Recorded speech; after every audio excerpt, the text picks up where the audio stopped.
Hey everybody, I wanted to give a quick shout out before we got started this week to Alexa Beechler, who owns Send Me Personalized.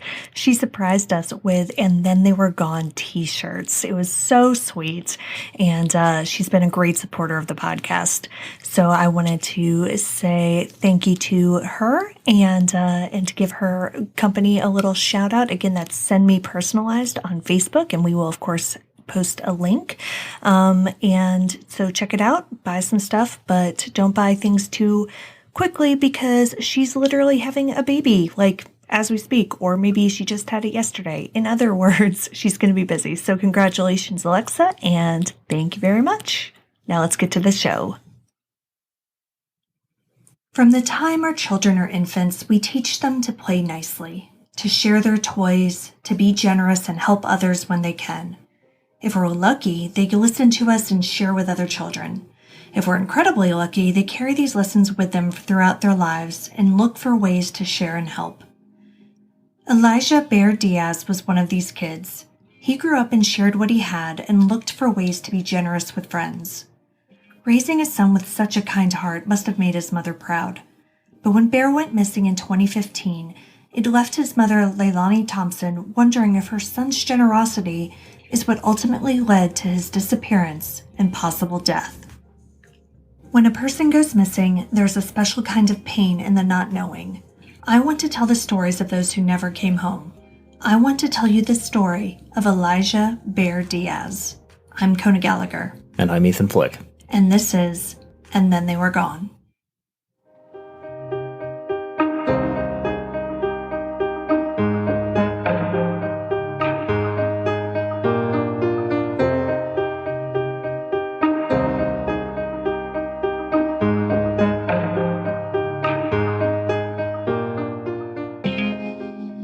Elijah Running Bear Diaz was born on August 19, 1995, to Leilani and Stephen Diaz in Riverside County, which is where Joshua Tree is in California. A member of the Barona Band of Mission Indians, Elijah, who went by the name Bear, was the oldest of 3 children. When he was 6, his parents divorced. After that, Leilani decided to take Bear and his 2 younger sisters to live on the Barona Indian Reservation, located in San Diego County, to be closer to family. Now, the tale of this tribe is really interesting. Starting in the 1700s with the arrival of the Spanish military, the Barona people were attacked and displaced. In 1875, the federal government established the Capitan Grande Reservation. But in 1932, the city bought the land out from under them to establish a reservoir, and the tribe was displaced yet again. Shortly thereafter, a group of tribal members used federal funds they had received to purchase the Barona Ranch, which today is the Barona Indian Reservation. Since 1932, the reservation has grown into a self-sufficient sovereign nation anchored by the Barona Resort and Casino. Now, to say that the reservation is just self-sufficient is really underselling it. According to their official website, prior to the construction of the casino, 70% of reservation residents were on welfare or some sort of government assistance. After the casino, though, that number went to 0. Wow. Yeah. Yeah, that's really impressive. Not only is the casino successful enough to give back to many local charities, but each member of the tribe actually receives income from the casino. Those over 18 get a monthly check, and those under 18 have their money deposited into a trust. Because of this, by the time he was 18, Bear ended up being quite a wealthy young man. Discovery ID did an episode of Disappeared featuring this case, and the detective said that Bear's monthly checks were between $6,000 and $10,000. Wow, I wish I had that much money. Yeah, every month. I mean, amazing. And that's on top of the money that he received from the trust when he turned 18. But while money definitely makes some aspects of life easier, or a lot of aspects of life easier, it doesn't solve all of your problems. When Bear was 6, not only did his parents split up, but he was diagnosed with type 1 diabetes. So type 1 diabetes is commonly known as childhood diabetes. That's not the one that's a result of poor diet or anything like that. It's just a chronic condition in which the pancreas produces little to no insulin. And because of that, Bear became insulin dependent. According to his mother, he had to give himself 3 shots per day in order to manage his condition. Ouch. Yeah. She also said that at one point when he was a child, he asked her when he would stop having to have shots, and she had to explain to him that he never would, which is just so heartbreaking for a parent. Despite his health problems, Bear did his best to be a normal kid. A few years after his parents' divorce, his mother remarried. Her new husband, Donald Thompson, had 5 children. So Bear quickly went from being the oldest of 3 to close to the youngest of 8, as Donald's children were all older. During this time, Bear did all of the things a young boy growing up in California did. From the ages of 10 to 14, he became obsessed with surfing and would spend hours in the water every day. Then he taught himself how to play guitar and would play with friends and his older brother. Bear was a bright, funny, and energetic kid. When he was getting ready to graduate from the 8th grade, one of his teachers asked all of the kids to bring him baby photos for a year-end video. Bear came home and asked his mom to print out a picture of a cub. "That's my baby picture," he said. Oh, that's cute. Though he had friends in high school, his health began to deteriorate to the point where he was in the hospital for long stretches several times per year. Because of this, school just became insurmountable, so Bear's mom supported him getting his GED. The downside of this is that he lost part of his social network, so he became a little isolated. So it makes sense that when he turned 18 and came into his trust fund, he decided to move off of the reservation and closer to civilization. Now, he was an 18-year-old with money who wanted his independence, but not too much independence. Bear moved to El Cajon, California, which is about a 20-minute drive from the reservation. He found a house that, due to his trust, he was able to buy in cash, which, like, goals. The second story we've done where people have paid off their house. I know, it's crazy. But, good for them. Yeah. Without school or a job, Bear had to find other paths to make friends in his new town. He quickly discovered a nearby hookah bar where he was able to hang out and meet people. Bear was an immensely generous person and was quick to share what he had with family and friends. He was also a kid who wanted to belong and be normal, so his house quickly turned into the hangout spot. He ended up with a few official roommates, but his house was known as a crash pad, so it wasn't unusual to have 4 or 5 random people staying there at any given time.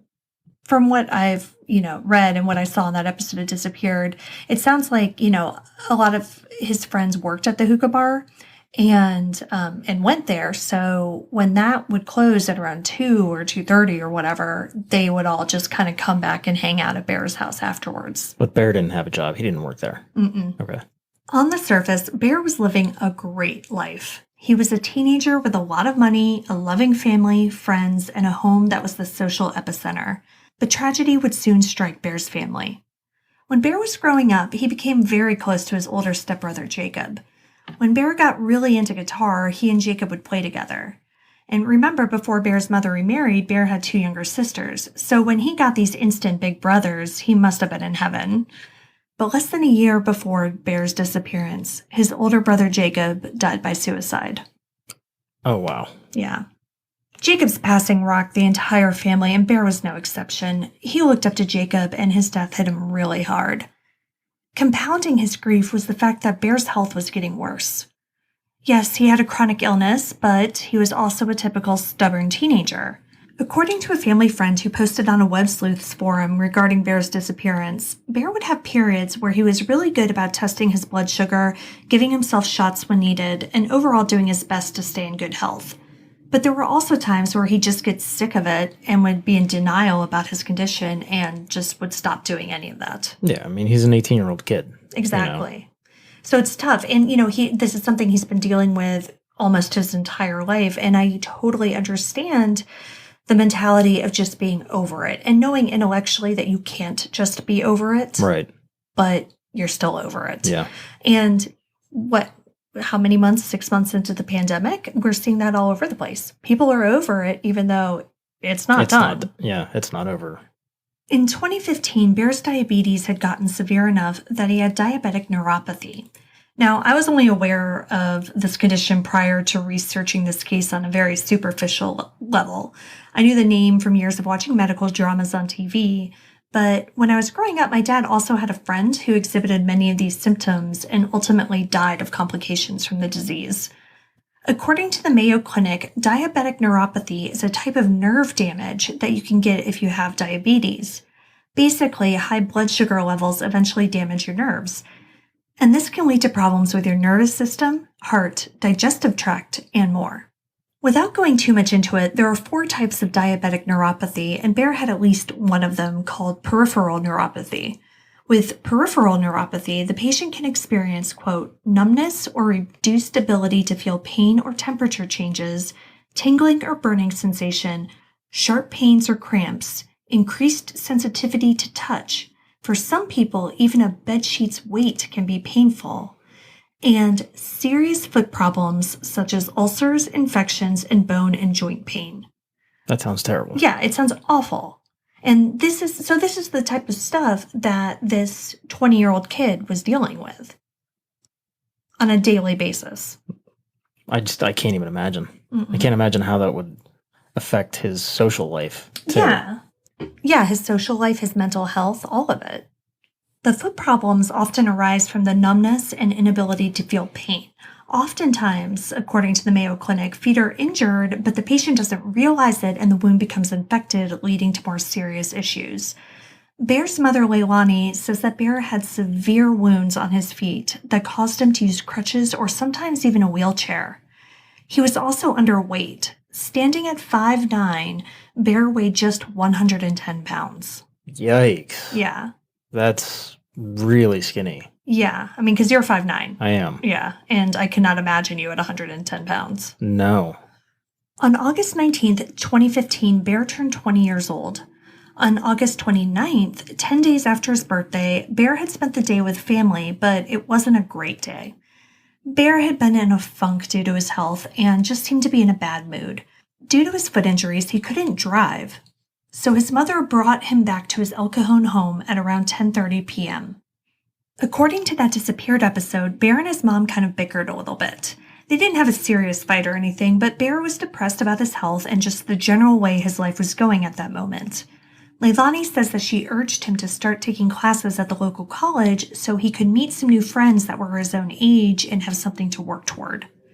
She doesn't explicitly say this, but it definitely seems that she did not approve of the hookah bar gang that was constantly hanging around Bear's house. And, I mean, from a parental standpoint, I totally understand that. Well, yeah, sure. I mean, especially if somebody has health problems. I mean, staying up all hours of the night, he's probably not eating the best diet at this point. So, yeah, from a parent's perspective. Yeah, that's a good point too, because, even if he was checking his blood sugar and giving himself his shots, you're right. He probably was, he had other factors that were contributing to his poor health like that. Yeah. Yeah. Leilani went back home and Bear texted her at 11:19 p.m. He basically just said goodnight and that he loved her. Normal stuff. Then, the next morning, Leilani texts Bear again, but he doesn't answer. The entire morning passes and nothing. She still doesn't hear from Bear as the afternoon progresses, but in true mom fashion, Leilani doesn't let that stop her. At around 3:30, she drives over to Bear's house and lets herself in, but there's no Bear. And that in and of itself is concerning enough. Remember, Bear's foot injuries kept him from being able to drive. Plus, his cars were all there, so she really had no idea where he could be. But as she looked around the house, Leilani's sense of concern about her son only grew. It didn't take long for Leilani to see that there were some items missing from her son's house. Some weren't so concerning. The backpack he always carried with him that held his wallet and insulin was gone, as were his crutches. So if Bear had just decided to take off for whatever reason, that makes total sense. Obviously, he has to take his crutches, he has to take his backpack. But Bear's bedroom safe was also open, and approximately $7,000 was missing. Who has $7,000 sitting in their safe? A kid who gets $6,000 to $10,000 checks every month. But is he still getting that much at this point? Because he moved off the reservation? Yeah, so from what I understand, based on that disappeared episode and what the police officers said, those were the monthly checks that he was currently getting at the time of his disappearance. Wow, well, no wonder he didn't need a job. Yeah, exactly. So yeah, the $7,000 missing is definitely concerning, but not necessarily a reason to panic, because if Bear did decide to just take off of his own free will, it would make sense that he'd want to take some money with him. Yeah, leaving the safe open troubles me.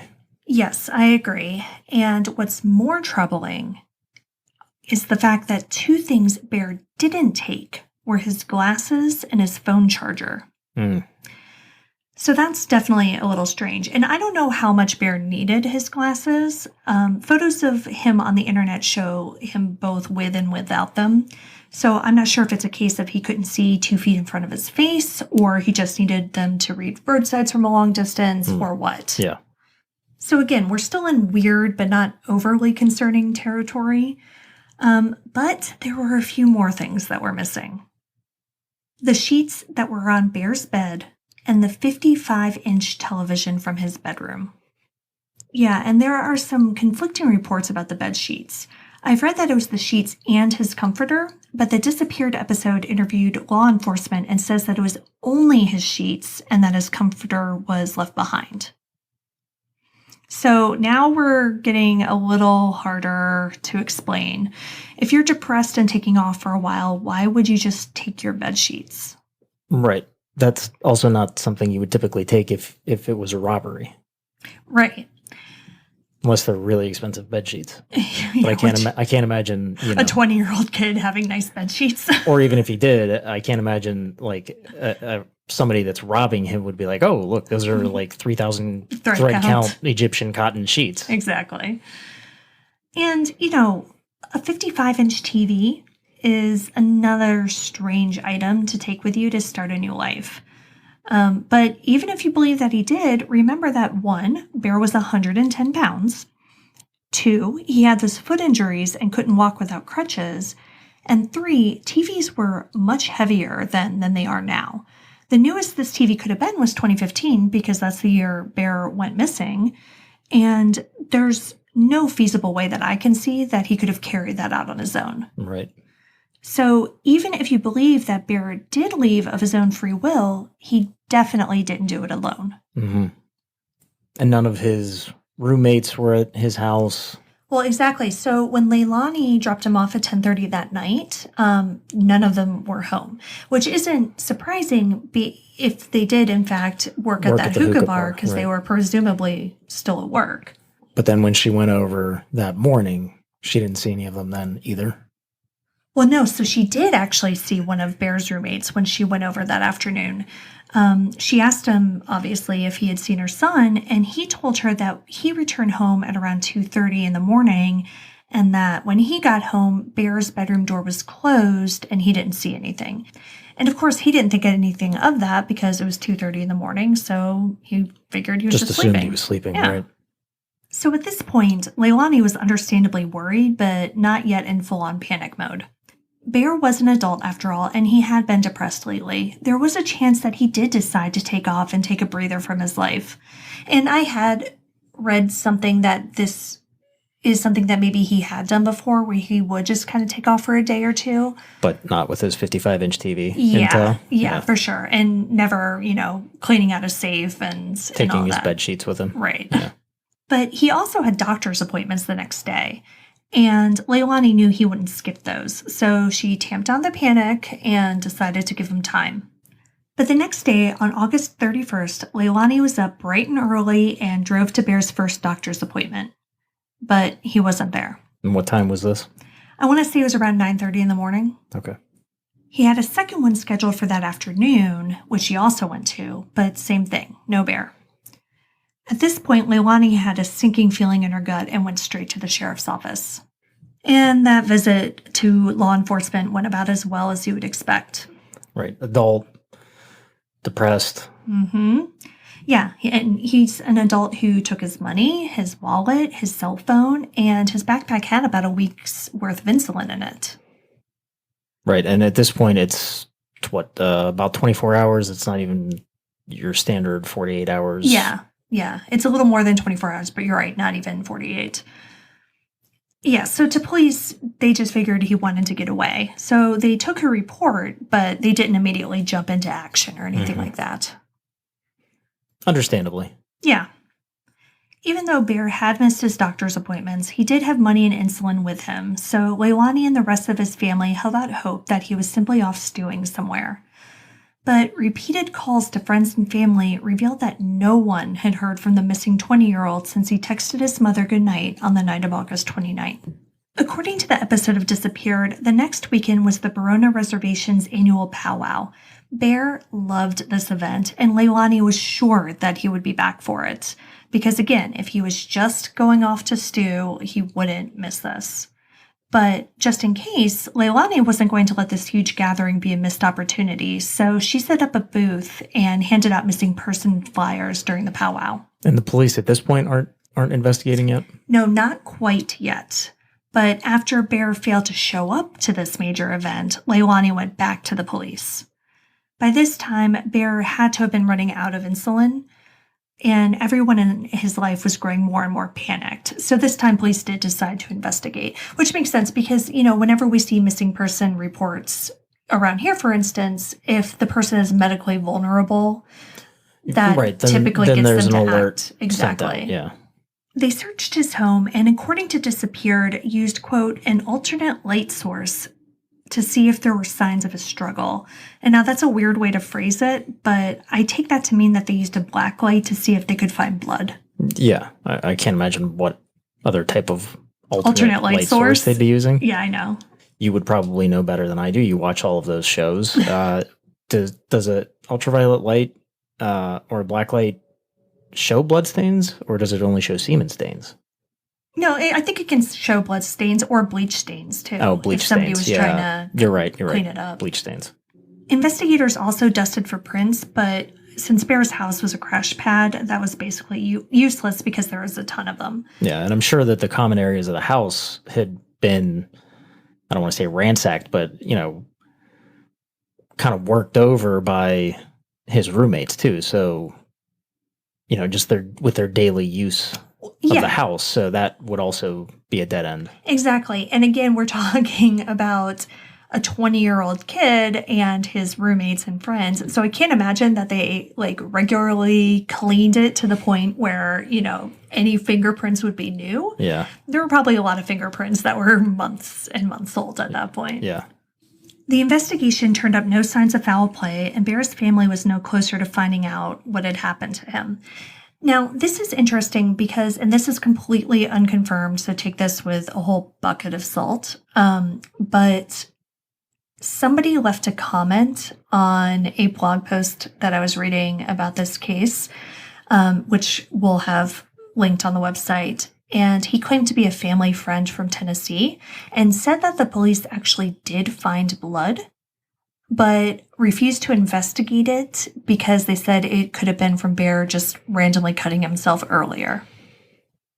Okay. Yeah. So I don't know. I'm just saying that did come up, and again, take it with a million pounds of salt. But there have been complaints about how this was handled, so I think it's worth mentioning. Despite the lack of physical evidence at his home, police continued to investigate. Remember, Bear's phone was missing, so police used that as their next avenue of investigation. They found out that at 1:30 a.m. on August 30th, about 2 hours after Bear had texted his mother, his phone pinged at the Barona Casino.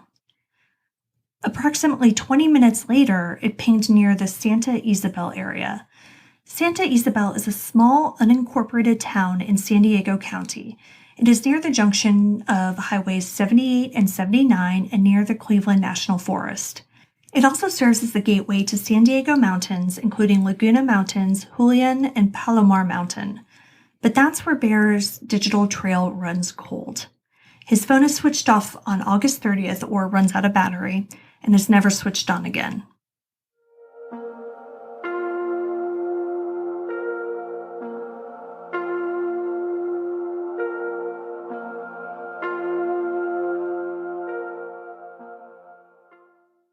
Hey everyone, have you ever wondered about the official narrative of certain famous crime stories?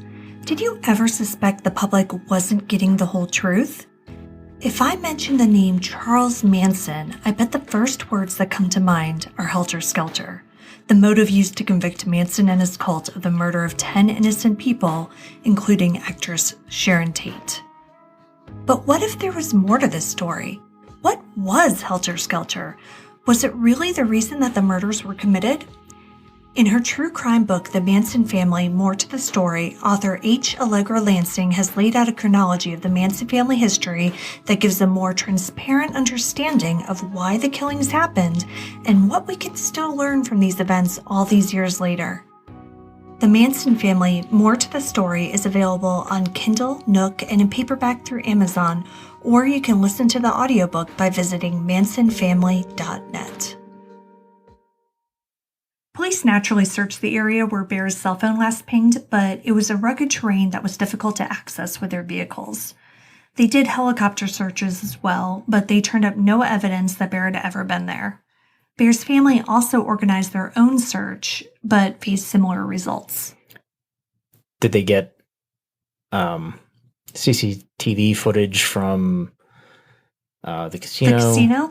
Yeah, that was actually one of my questions, and I don't think that they did, or it didn't turn up anything.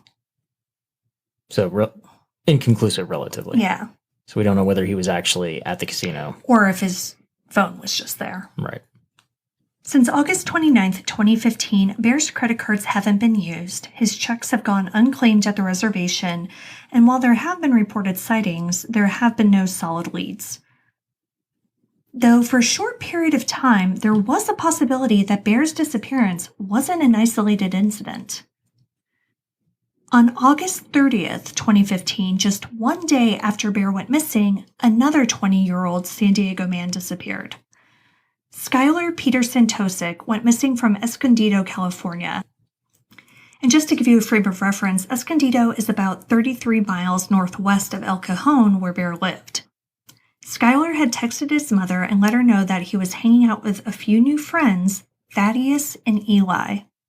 Elijah. He later told his mother that Thaddeus and Eli had two girls with them who were rich and were offering to take them all on a vacation. He said it was spiritual fun with no drugs and that the girls were, quote, connected and had passports. So his mother was understandably like, what the hell are you doing? Were his bed sheets missing as well? No, not that I'm aware. Yes, but his mom was really concerned about these friends she had never met and these mysterious connected women with passports. So she started frantically texting her son to see what was going on. And he started to reply with where he was going, but the text stopped mid-sentence. And Skylar's mother immediately started to panic and did some more investigating on her own.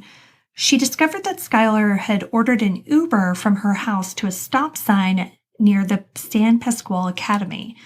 Now, this is on Highway 78 and is just over 20 miles from Santa Isabel, where Bear's phone last pinged.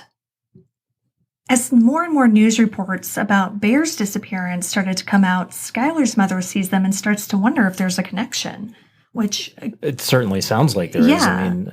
And I'll put pictures of Skylar up too, but they are similar looking. Like, again, they're the same age. They're both skinny kids. I mean, they look alike, you know? Yeah. They went missing within a day of each other. They were both troubled.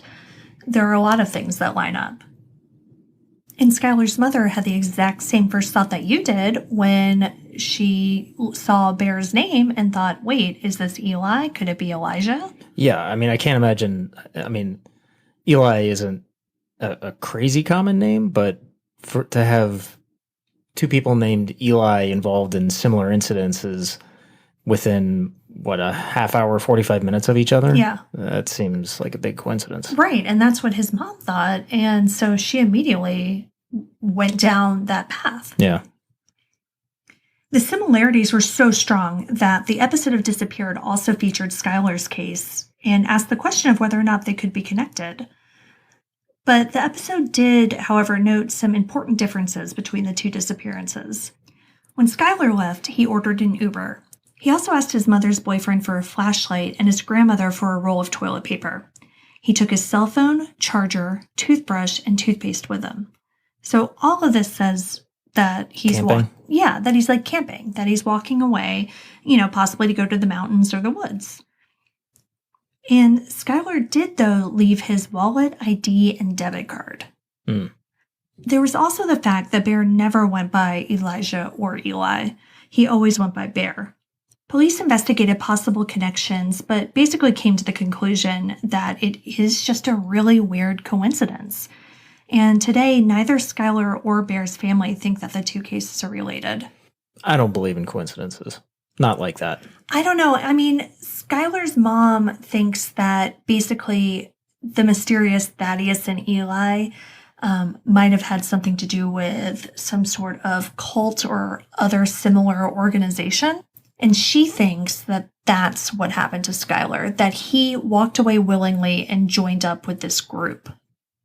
But was there any investigation on his cell phone? Because he has his cell phone and his charger, or at least he took his cell phone and his charger. Yeah, I mean, I assume there was. The only thing that, I read about that was the Uber order. Right. But nothing more. Yeah.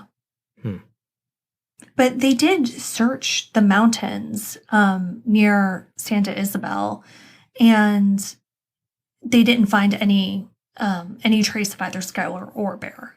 Yeah, but you said that was pretty rugged terrain where vehicles couldn't get to. Exactly. So if somebody went up there hiking, it's a vast area, I'm assuming, like somebody could go missing in that area and not be found for a while. Right. One prevalent theory that emerged after Bear's disappearance was that he was suicidal. That maybe he did leave that night on his own accord, but never came back because he harmed himself. After all, he was feeling depressed, his health was getting worse, and so it's certainly not outside of the realm of possibility. But why the TV and the bed sheets? I'm hung up on the bed sheets. I know. And the money. You don't need money to kill yourself. Yeah, and okay, you could theorize that maybe he took that money, he went to the casino, had a night of fun, blew off a bunch of money, and then, in theory went and killed himself. Yeah, but I think, again, if that were the case, if he had physically been inside the casino, then we would have had video of him. Right. Or people would have seen him. He grew up on that reservation. Right. People know him. Yeah, people know him. And even if the patrons of the casino are outsiders, I would assume that the employees are people that knew him. Right. And so somebody would have seen him. So I don't buy that for a second.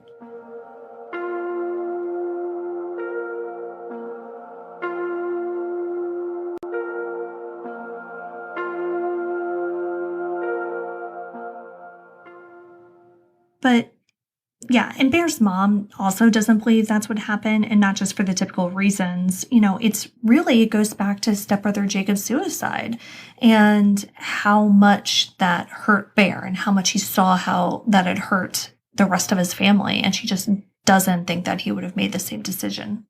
Yeah, I mean, my theory is robbery. Bed sheets are used to wrap his body. I mean, that was my first thought when you said his bed sheets were missing. I know, and that was my first thought too.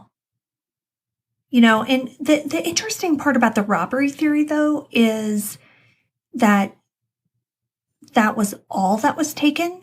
So his living room also had another big screen TV. He had like video game systems, all sorts of stuff like that out in the common area, which wasn't touched. It doesn't look like anything in any other parts of the house were touched. Do we know anything about drug activity in the house? Maybe with an associate, roommates, anything like that? I think there have been rumors, but nothing solid. I mean, a bag full of clean needles. Yeah. If you're a heroin addict, might be appealing also, because you said his backpack was missing. Yeah, with his insulin supplies. Yeah. Yeah, I don't know. Pure speculation at this point. Of course.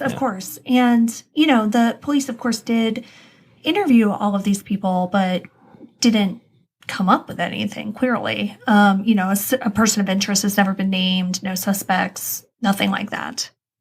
This past Saturday, August 29th, 2020, marked the 5-year anniversary of Bear's disappearance. Leilani turned Bear's El Cajon home into a command center and sells BringBearHome.com bracelets on her Etsy page. Police believe Bear did not leave his home alone. They don't know whether he left willingly or if he was forced out, but they believe that someone in his life targeted him. That maybe this kind, big-hearted man who opened his home to anyone who needed it was targeted by the very people he welcomed in. Which, honestly, is, to me, is the most likely scenario. Absolutely. I don't think this was a random robbery. I don't think it was a break-in gone wrong or anything like that. No, I think it was definitely targeted. It was somebody that knew what he had. Mm-hmm. He went specifically for the safe where Bear had probably shown him or he had seen Bear taking cash out of his safe, so he knew it was there. I don't know why they wouldn't take more than just his TV, but maybe just for expediency's sake, maybe for space reasons, because it's hard enough to fit one TV into a car. Fitting multiple TVs is tough. That's true. And besides, you have $7,000. Like, you can buy a new one. Yeah, and I mean, perhaps this is somebody that frequents the house and took the TV to sell it or to make it appear as though it was a robbery. Mm-hmm. But maybe wants to come back and play the video games in the main room. Yeah. I don't know. Because that is a good point, though, when you think about if you don't necessarily want it to look like a robbery, you wouldn't steal all sorts of stuff. If it's just things missing from one bedroom, like it's a lot less suspicious looking, right, to outsiders. Yeah. I can't get past the bed sheets. Yeah, the bed sheets are the darkest part, I feel like. You just have to assume that that's being used to wrap up a body. Yeah, because so my other non-nefarious thought is that they're to protect the TV. Because, when I've moved before, I've wrapped electronics in, like, bed sheets and stuff. But why wouldn't you use the bedspread? Exactly. The bedspread would provide more protection. The comforter, yeah. I mean, I'm going down a dark road here with this theory, but maybe it's a roommate, maybe it's a friend of the roommate, somebody that comes to the house often. So like I said before, they know what Bear has. Maybe they're high and they get into some sort of argument with Bear, trying to either borrow money or they force Bear to open the safe, take his money, panic, strike him, possibly kill him. Now they're panicking. They rip the bed sheets off, wrap his body up. Maybe in a moment of, again, panic, they try and take the TV to make it look like a robbery. I can also see the possibility of something happening, and then you're right, in a moment of panic, coming back and taking the TV. Right, and so then they take the TV, they take his backpack, maybe to make it look like he went willingly. Yeah, or maybe he just had his backpack on him. Right, because he could have left willingly, right? So it could have been a situation where he took his backpack, he took the money, he took his phone, and did leave willingly, and then something bad happened, whether on purpose or accidental. Because you've got to think that, with a medically fragile person, the odds of something accidental happening are higher than they are for just your average person who isn't living with a chronic illness and doesn't already have these existing injuries. Right. But then the cell phone pings at the casino. And we don't have footage of him at the casino. And like we went over, nobody saw him. And so we have no idea if Bear was with his phone at that point at all. Right. And that's 2 hours after the last contact with his mother. Yeah, which is a really short window of time when you think about it, because his last contact with his mother was basically just him saying, good night, I'm going to go to bed. Right. So the one thing that you could possibly believe is that, if you believe that Bear is this Eli, is that Bear left willingly, Took his TV, took his money, TV, took his money, took his cell phone, but not his charger, took which his cell is phone weird. but not his charger, and then went somewhere, and then Skylar met up with the group the next day. And Skylar's mom thinks that he went and joined a cult. Basically, Are there a lot of cults in the area? Is there a lot of evidence of that? I mean, I don't know. It's California. Yeah, I feel like all true. cults start in California. And it is the cult capital of the world. We say this every episode. If he's out there, if he's in a cult, somebody would have seen something. Somebody would have said something. You know? You would assume, but I can't imagine that if they're both alive and well, living in some sort of cult, that somebody would have seen something. Somebody would have said something. There would have been contact at this point. I mean, maybe, but if he wanted to stay gone, and it kind of depends on how isolated the cult is. I mean, if they change their appearance, especially Skylar. So Skylar was kind of, goth looking. Mm-hmm. So if he cut his hair and, changed his appearance, like, why would anybody know that it's him necessarily, Yeah, I mean, Bear has that tattoo. Yeah. But obviously tattoos can be covered up or altered. Right. So in Skylar's case specifically, I can buy that he willingly walked away and hasn't been heard from in 5 years, but is still out there somewhere. Why would you Uber to a stop sign at an intersection? If you're meeting somebody. Yeah, so it sounds like he was meeting somebody, and that was the meeting point, and that he was planning on going, camping. So I thought it was interesting that he asked for toilet paper, which immediately makes you think of camping, but then did bring his phone charger, because if you're at a place where you need to bring your own toilet paper, where are you going to charge your phone? And also, if you go back to his original story that he told his mom about these connected girls and this vacation and passports, like, that doesn't line up with camping and toilet paper. Right. It doesn't fit. None of it does. I mean, they're connected and have passports. Did he take his passport? Does he have a passport? Do we know? There was no mention of a passport. And I think because the issue of passports came up, that if his passport was missing, which you're right, I don't even know if he had one in the first place, but his mom definitely would have said, oh yeah, and he took his passport. Yeah, I don't know. And Bear, too, and I don't know about Skylar, but Bear was really close with his family. When he wanted to move away and get all of his independence, he went 20 minutes down the road. Right. His mom, still drove him. I mean, granted, she drove him around because of his injuries, but she was still there to drive him around. She brought him food. She did all of the mom things. And the powwow was that same week, right? Yeah. Yeah. And so he seems much less likely to just walk away and never contact his family again. Right, even if he was depressed. Right. Walking away for a short amount of time.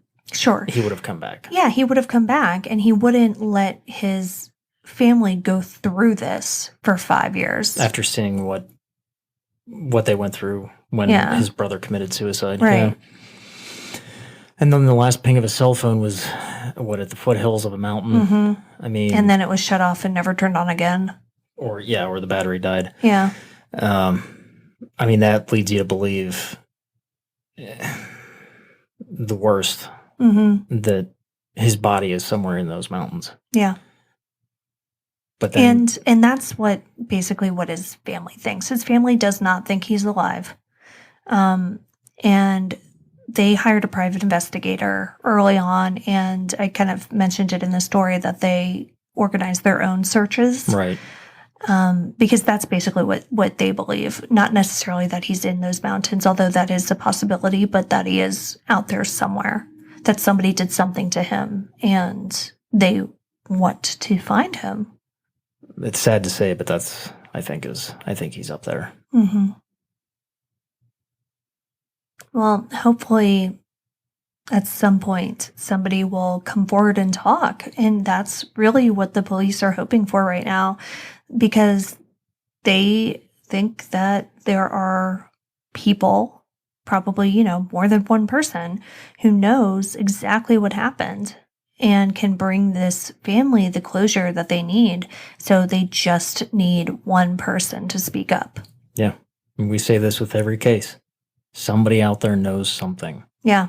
It's just a matter of, can they live with this for the rest of their lives, or can they say something? For her part, Leilani says on BringBearHome.com, quote, "Bear did not leave willingly. He was taken. We will continue to search. We will not stop till he is found," end quote.